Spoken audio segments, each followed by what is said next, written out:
everyone. I'm Karina Espejo, and I'm with the Jack's Church Teen Ministry up here in Jacksonville, Florida. And I'm really excited to interview Kendall Baldwin. Kendall, can you introduce yourself? Hi, everyone. Thank you so much for having me. I'm excited to speak with you virtually today. My name is Kendall Baldwin. As she said, I work as the manager of U.S. Chapter Relations for Hope Worldwide. I've been in this role for about a year, and it means I get to support fantastic chapters like in your city as they engage in community outreach. A little bit about me super briefly. I grew up in New Jersey. I live in Indianapolis, Indiana. And one of the biggest goals I have for my life is to perfect my cinnamon roll recipe. Here's hoping. I love it. I know I am an amateur matcha maker. That's my little tag for who I am. I love it. I'm excited to interview you because, like you mentioned, you're in charge of our U.S. chapters. So all of Florida, not just Jacksonville, you would support us in that way as well. So whether our teens are from, Miami, Palm Beach, or Daytona, which exciting news. I mean, I know they're doing the Hope Volunteer Corps next year, 2021. So that's exciting. But you would support all of the chapters right here in Florida. Yes, we have 126 chapters in the U.S. right now. Fun fact, if you don't know, now you know, because I definitely am curious to hear from your perspective. How do you see just Hope Worldwide partnering with young people, with the youth, to bring hope and change lives specifically? And I want to get into your training that you've done, at least for Jacksonville, and I'm sure you've done that all over the country. But Hope Worldwide is really trying to change the minds of how we give back. And there were three key ideas. Can you talk to us a little bit about that? Yes.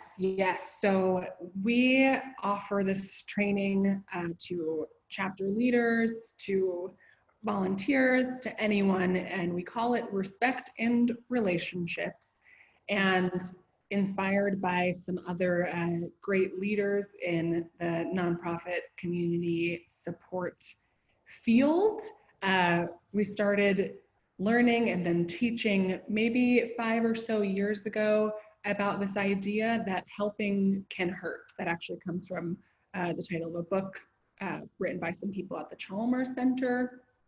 And it's basically this idea that in our sincerest Christ-like efforts to support our neighbors, there can be some negative effects to that. If we are viewing ourselves as higher than someone else, if we are giving but doing so for our own benefit, or if there's pity or a lack of mutuality, this idea that, yes, I have something to give you, but you have so much to give me as well, that can be really hurtful and can actually prevent us from being able to connect and effectively offer the kinds of support that we want. I always refer to what I previously thought of as service recipients as neighbors. That's been a big change in my mind, seeing everyone around me as my neighbor, not someone to save, to be completely honest, or to act upon. Rather, the main idea of the training is how can I be a partner with my neighbor through learning about their strengths? How can I engage in mutual empowerment where I get to shine in the ways that God created me to shine and thrive, while working with them to support them to be able to do that as well. So that's the main idea, and I would love to plug some of our youth partnerships, specifically the NYAC and the Global Service interns, because they, kind of like you said, those programs have come such a long way from when we were a little bit younger, and when we were teens or in campus. They get it. They get it so well, and they are really the youth are driving factors of the work that Hope Worldwide is doing. I feel completely comfortable saying that. I will hype them up every chance that I get. But our National Youth Advisory Council, or our NYAC, they engage in service leadership for a year. We have about 20 high school or college students every year who participate in this service learning kind of team, and they get trained on volunteer mobilization, leadership, fundraising, event planning, and the heart of service. They get to go to Mexico, COVID willing, for a servant leadership academy where they really get to learn from their peers and engage in these leadership skills. And then our global service interns are trained to lead our Hope Volunteer Corps, which you mentioned. I've been on Hope Youth Corps, and funnily enough, like you, I ended up in a field, early childhood education, from a Hope Youth Corps that I went on. I went to South Africa and saw the work they were doing with early childhood education, and I became a preschool teacher. Now I do this, but yeah, it'll steer you in a really powerful direction. So I wanted to plug those programs to make the teens aware. I know that many of y'all have talents and wisdom in those areas. So if you're not already, I hope that you'll consider being on the NYAC or GSI one day if that's your speed. Yeah. Yeah, this generation is absolutely incredible. I think about just culturally what is so common, and I'd love to hear your thoughts on this, especially working with NYAC and the young generation, and they have such a mind for the other person, and I'm sure growing up in the information technology age, where they're not just growing up in a bubble. This is what their mindset is. It's just the people around them, and that's it. Growing up with YouTube and technology, from Snapchat to TikTok, they're able to see different types of humors. They're able to see, different ways that people relate, different things that bother people, a different point of view other than their own. And it has equipped this generation with an incredible mind for community and a certain otherness that I think you're right. I think it can be incredibly overwhelming at times because they care so much and they know so much. And so I don't know what your thoughts are on that. I don't know if that's something you see as these young people are going through NYAC or GSI. Talk to me about what you're seeing about that, just cultural, generational differences. Yeah, that's such a good point. I really agree. I have an 18-year-old brother. I'm 26 myself, and the generational gap is kind of funny. We're right on the cusp. And I see the way that he and his peers discuss world issues, and I'm so impressed, and I'm so grateful. When I was a teen, I specifically remember praying things like, "Dear God, help my heart be broken by the things that break your heart." And I don't know if teens nowadays have prayed for that, or yeah, if it's just a product of their environment. Yeah.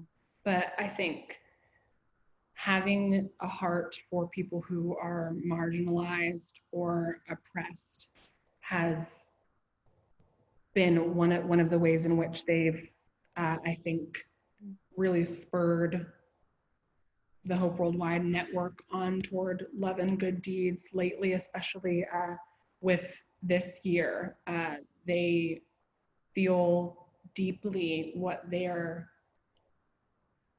peers are going through. And I mentioned that idea of everyone being your neighbor earlier. I think that's one of the blessings of technology is you can watch a 60-second TikTok and know so much about the person who made it and feel something for what their experience is. And I think it's such a beautiful gift. So yes, we work with the NYAC. There's actually a biblical justice initiative that some of them are working on to promote those ideas. So that idea of mutuality that I was speaking about earlier, I think is something that youth are more poised to understand, because of the way that they connect with the world. And yeah, that's no light feat. That is monumental. Yeah, I'm called higher by the youth that I get to engage with in that area.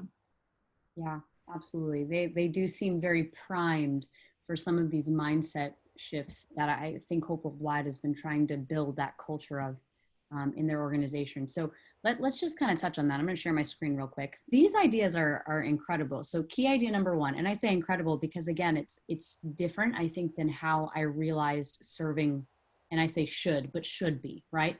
Key idea number one, humble and mutual relational outreach, right? Key idea number two, dignity preserving participatory outreach. Say that 5 times fast.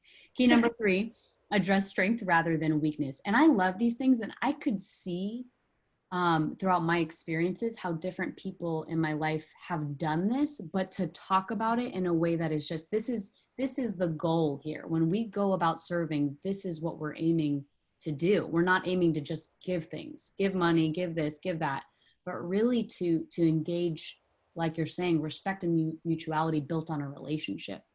So let's talk a little bit about these. Which of these do you think this generation is going to gravitate more to? Which one of these ideas? I think key idea number one, which is kind of the foundation, these ideas sort of build on each other. If you start with humility, then you're better able to preserve someone's dignity and participate with them rather than try to serve them, act upon them. And again, the better relationship you have with someone, the more you're able to understand their strengths. So I think that it's funny, I think people tend to think of young people as proud.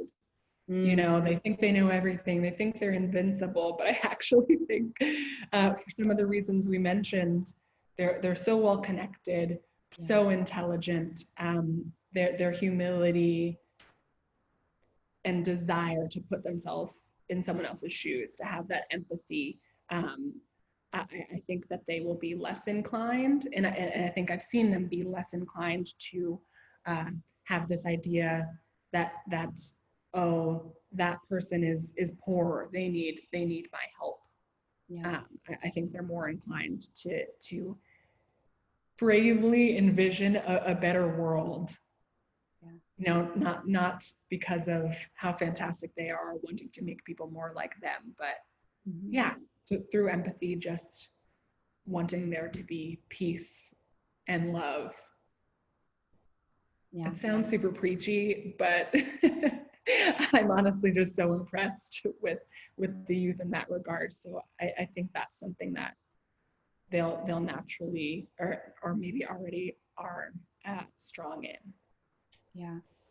I mean, it makes sense to me if they're growing up with the interest of others being, again, this wider understanding, you know, in the most well-intentioned, faithful, amazing, giving individual. But if their interest of others is limited, it's this small because their backyard is in next door neighbor is this small.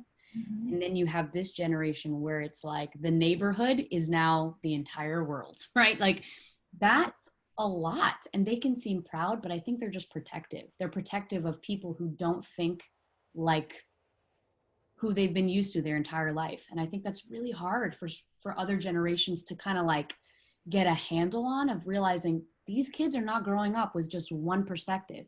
They're growing up not just with 2 or 3, or they're growing up with as many perspectives as they can chew off with what's being given to them from TV, media, even at school. It's incredible. I don't know how they do it. I think I'd be overwhelmed as a young person with all of the different people who are not like me. It's like, I don't know what I don't know. And that can be like debilitating. So yeah, I agree. I think they're incredibly humble and incredibly protective, not proud. But yeah, I love that. Let's look back. I'm going to bring this little image back again. Which one of these do you think our youth have the potential to make the greatest growth in? And this is, when you think about opportunities, which of these would be the hardest? Now, for those of you at home in Zoomathon participating, feel free to put in the chat. The first question was, which of these do you think your generation are coming up being able to do? What do you gravitate towards? What do you all think you're going to be great at? The next question, if we're going to be truly self-aware, right? Which of these is going to be the hardest? Which of these key ideas do you think is going to be hardest for you personally, or maybe for your generation? So what do you think about that, Kendall? It's hard for me to not insert some bias into this question because this is also the one that's hardest for me. But I think that key idea number 3, address strength rather than weakness, may be the hardest, period, but could uniquely be hardest for this age group as well if we're continuing to discuss the themes that we've talked about with technology and the unprecedented access to the world that youth have. I think, just like you said, it can kind of be overwhelming. I know if I watch the news for too long, I start to think, how on earth can I make an impact? The problem is too big and I'm so small. I'm just one person. Yeah.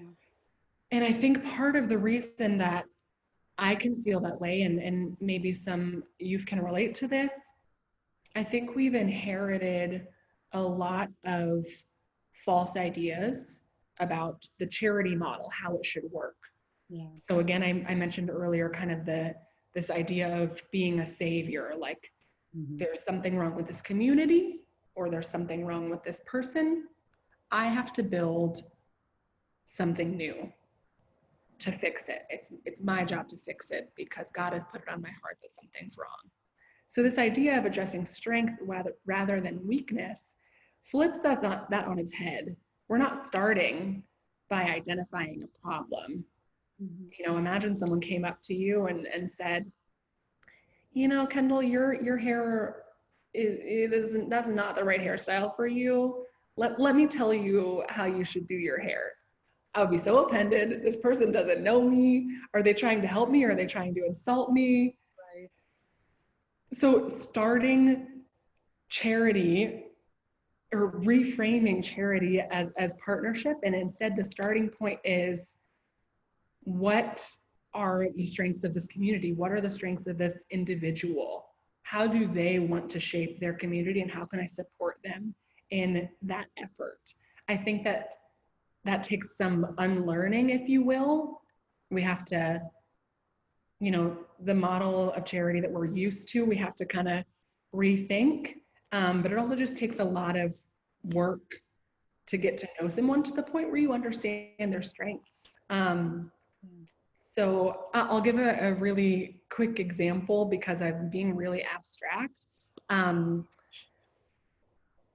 So when I think about strength-based outreach, I think about soup kitchens, and this is funny, but yeah, I think the model of soup kitchens is kind of like, people are hungry, that's the problem, the solution is food. By all means, people need food. I'm not here to knock soup kitchens. However, when we think about community strength, we might look at a community and say, there are talented, educated individuals.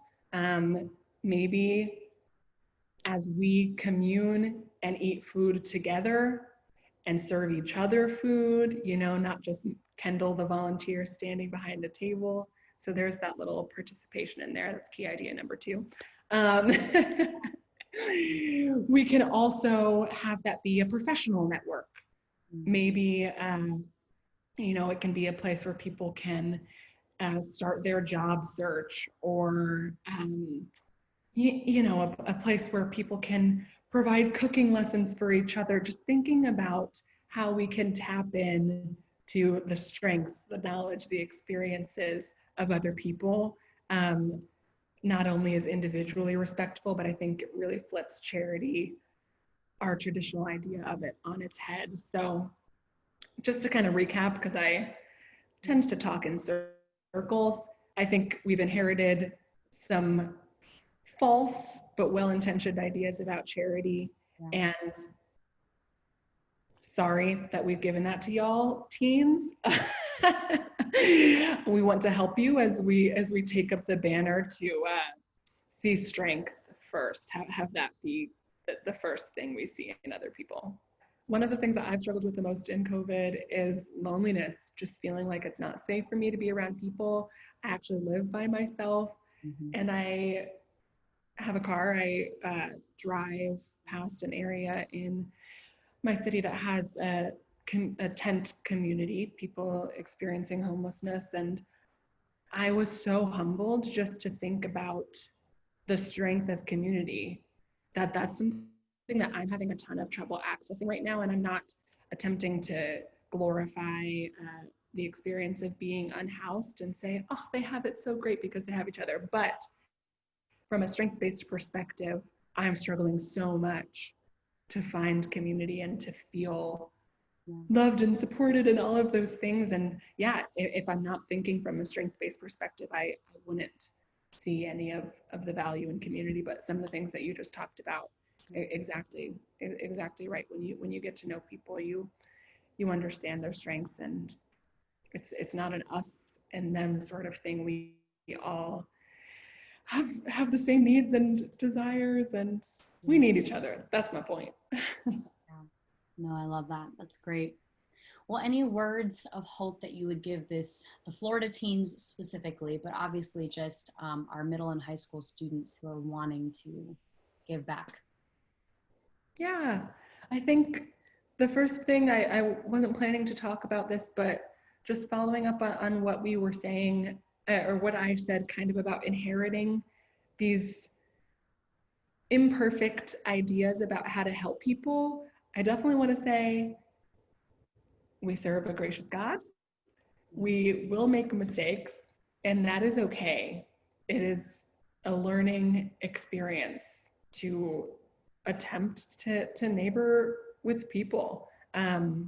It's, I think, the greatest thing we can do to seek to love and support others. So if you have ever felt, or if something I said made you feel discouraged or overwhelmed, I hope that you know that it is okay to make mistakes, and that's why humility is so important. We won't always do it perfectly, but we can always try.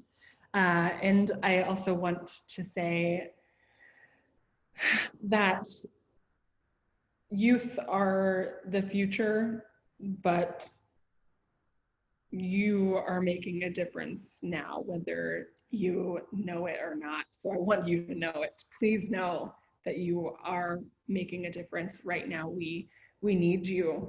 We need your unique perspectives and skills.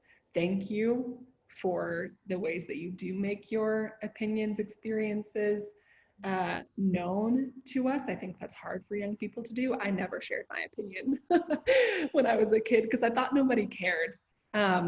So yeah, thank you for wanting to share the love of God with people, and don't wait. Yeah, I love that. Well, for those of you who are joining in with us for Zoomathon, please, please, please flood the chat. Flood the chat with how you want to participate, ideas you have. This is the first time we're doing it, and I'll be honest with you, us oldies, we put it on, but next year, we want you to put it on. We want you to make it better because, quite frankly, I'm a little old. And so we need you and all of your youth and your youngness and your ideas. We want to partner with you. We want to make sure that this service project is something that you want to do. And so, hey, if you've got ideas, I'm listening. I'm here. Feel free to just make sure to flood the chat. I know Leslie Braggs would love to hear them as well in case we do this next year. We want to do this with y'all.